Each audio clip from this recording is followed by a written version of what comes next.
Então, vamos lá.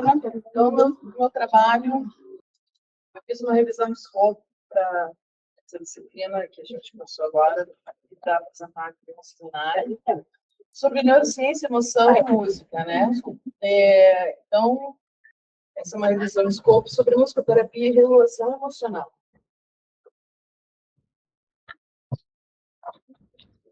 Aí vai pensar.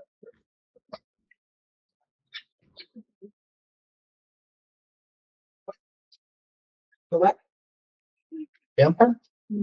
Agora foi, né? Foi. Então, o meu problema, né? Apresentar. A questão maior minha foi as crianças superdotadas que apresentam assincronia emocional e desafio para a regulação, né? Então, em relação a isso, né? Essas crianças têm esse avanço intelectual, né? São emocionalmente mais sensíveis, instáveis e reativas. E essa sensibilidade vai ampliar a frustração, né? Então, meu objetivo nessa revisão foi mapear evidências sobre a musicoterapia e as intervenções musicais estruturadas. Isso, né, para que possamos, então, eu possa integrar a neurociência, a música e a educação inclusiva.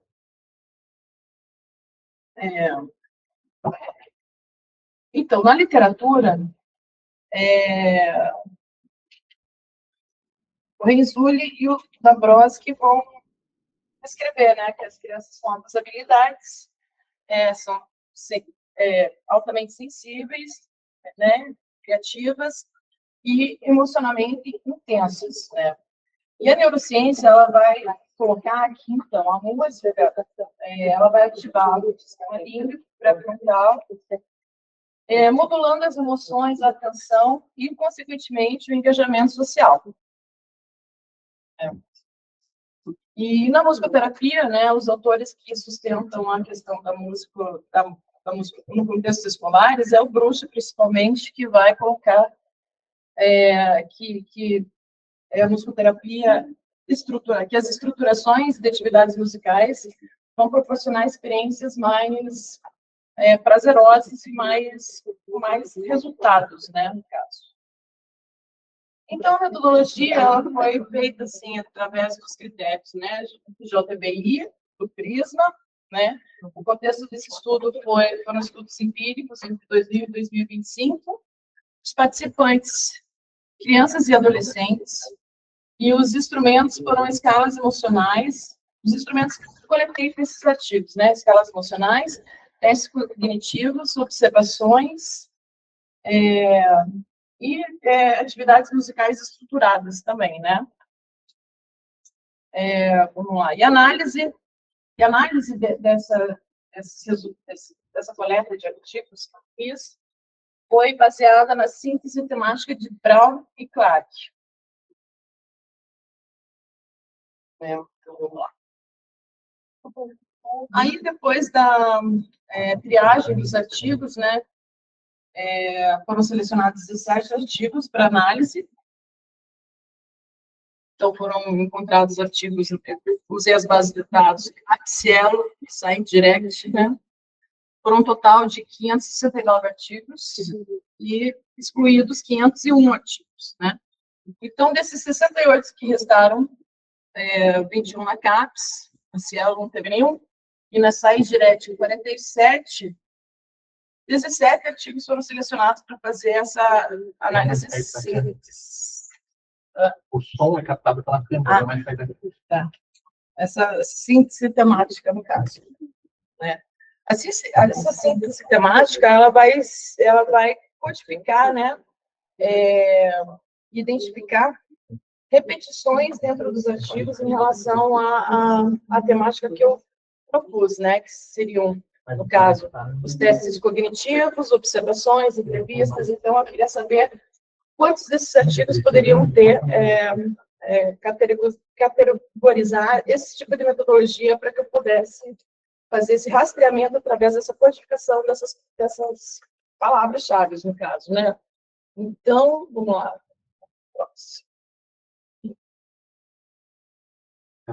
Aí. Então, o que eu achei, no final das contas? 4 temas, né, de tipos de intervenção musical, 5 temas sobre os efeitos produzidos pelas práticas musicais, 2 temas complementares sobre instrumentos de avaliações e algumas lacunas metodológicas que estavam presentes na literatura. Então, desses 4 temas, né, os tipos de intervenções musicais, o que foi encontrado, né? Improvisação e expressão musical, né?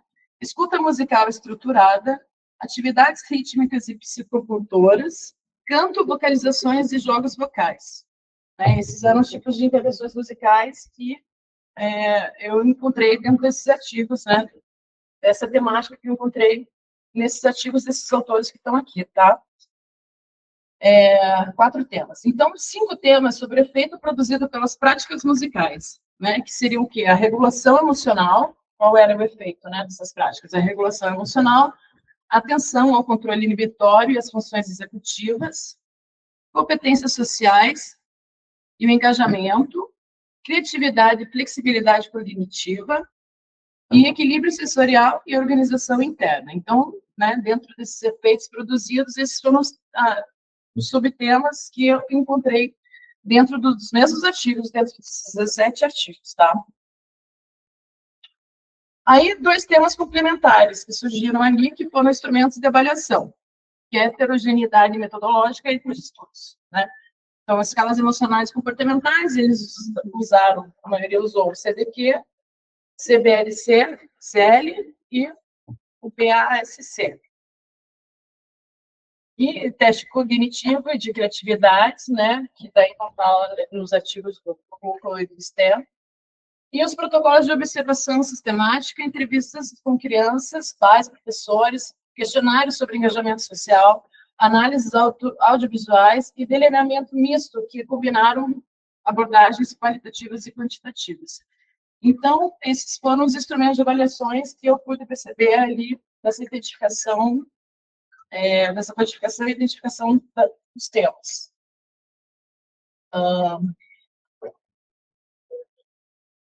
E das lacunas metodológicas que eu encontrei presente nessa literatura, observou-se a ausência dos estudos que investigaram a forma direta de aplicação da musicoterapia em crianças superdotadas, ou seja, eu quase acho que eu não encontrei nenhum diretamente que falasse sobre musicoterapia e a criança superdotada.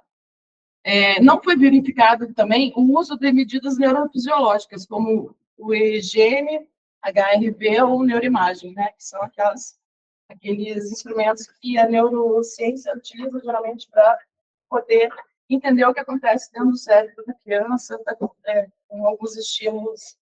E aí eu não achei, não existe sobre isso com crianças superdotadas, a possibilidade de superdotação. E a ausência de protocolos para padronizados e eficazes em ambientes escolares, ou seja, também não encontrei nenhum protocolo que pudesse utilizar ou replicar em relação a atividades musicais estruturadas nas escolas, com essa população, né? E a baixa integração entre a literatura da superdotação e a literatura da musicoterapia. Ou seja, né, as literaturas ainda colocam esses assuntos separados, não vi ainda nada que pudesse falar sobre as duas coisas, né? Cada um está muito distante, ou não, um do outro, né? Mas parece que a literatura mesmo não abarca esses assuntos.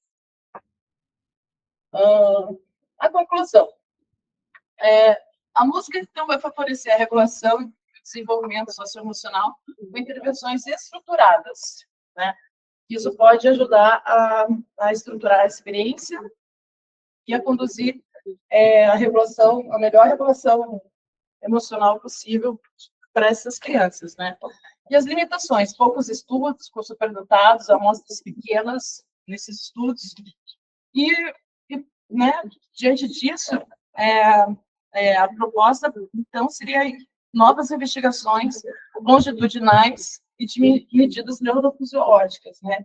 Realmente, isso está escasso na literatura e a gente não tem como avaliar a partir desses artigos que são muito importantes, no caso, para gente poder continuar a investigação sobre a emoção dessa população com crianças com possibilidades de educação. Eu acho que é isso, gente. Esse é o meu